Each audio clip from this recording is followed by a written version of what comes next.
This is Vicki Henley, and today in our adoption conversation, I want to talk to you about some emotions that will come up with your child and with yourself after the adoption is finalized and throughout their lives, and some ways that you can help and cope with those things. The first thing I want to talk about is the fact that they are going through a horrendous loss, a deep loss.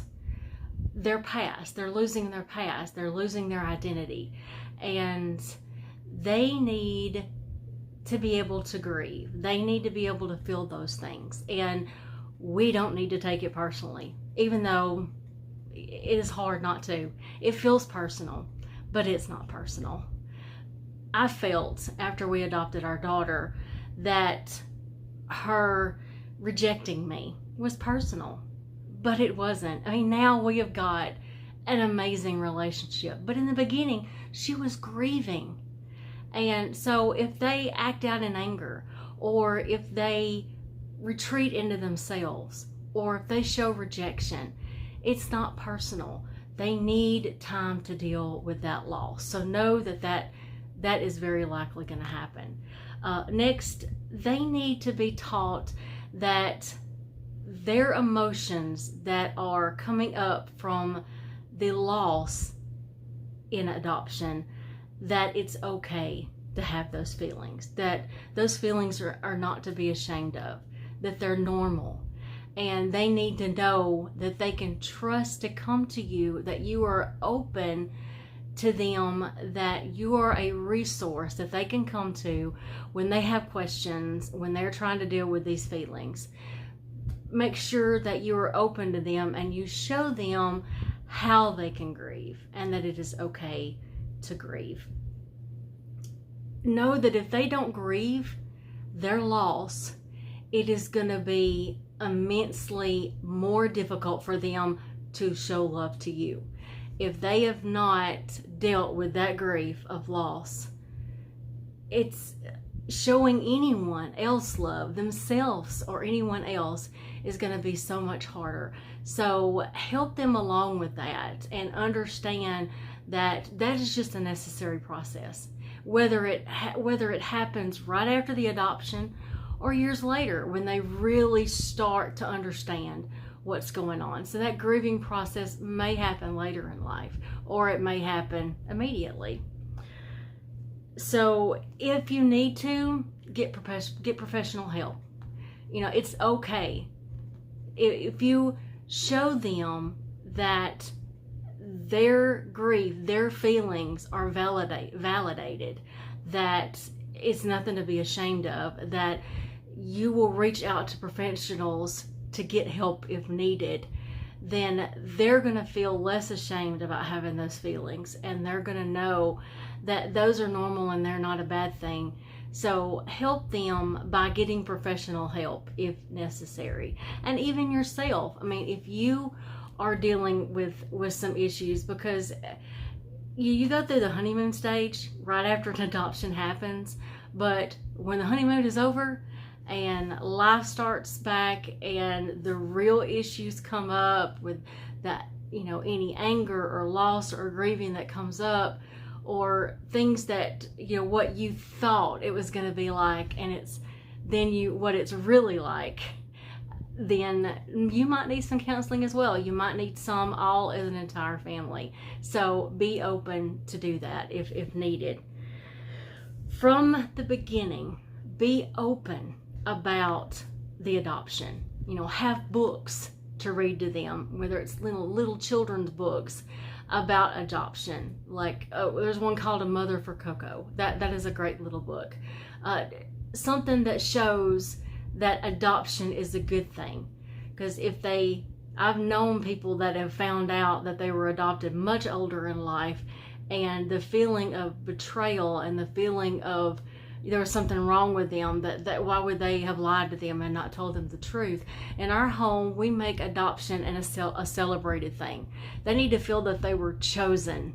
So don't live in fear that, and I don't want to tell them that they're adopted. You know, I want them to know. I don't want them to know that right now. They can handle more than you think they can. Start little with, and show them and tell them as much as they can understand at that age, on, you know, an age appropriate level. But as they get older, tell them a little bit more, and let them know that if they have questions, that you will be truthful with them. So, and we have done that. You know, there's some things that we don't know, but when they come to us, you know, they know that they can trust us as a resource to answer questions if they have them, because they deserve to know that. So that brings up to the next one. Keep the lines of communication open. Make sure that they know there is an open door policy when it comes to asking questions about whether it's their past or how they were adopted. My kids loved, when they were little, to come up in my lap and say, "Mom, tell me again about when I was adopted, how you chose me." You know, they love those little stories. So, you know, from a little child hearing how, you know, whether you know, chose them from all these other babies, or going across to the other side of the world, or whatever the story was, or you were there with them when they were born, whatever your story is, tell it to them on that age appropriate. And as they get older and they can understand and accept more of the other stuff, be open to that. And then if they know that you're open to telling them the truth, they'll be more open about sharing their feelings with you, the things that they're dealing with.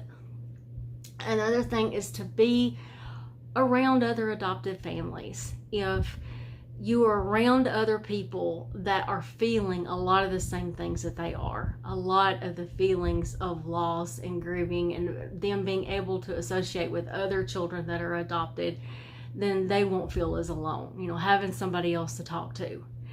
Also, if they are a different race than you, being around people of their race or of their nationality, and being able to learn some about their heritage and not feeling alone, and knowing that it's okay to be a part of both worlds, that will help them as well. So if they're mixed, or if they're Asian, or they're Hispanic, whatever race they are, if it is different than your own, make sure you open up that door for them to be able to have contact and education and learning from someone that is of that same nationality or race. That will really help them. We did that with our daughter, who was ashamed at one point, or didn't like to talk about the fact that she was a different nationality, a different race. And then we got her around someone close to her age that was of that same nationality, and then she realized, hey, I can be both, and it can be cool. You know, it's okay to learn about my heritage.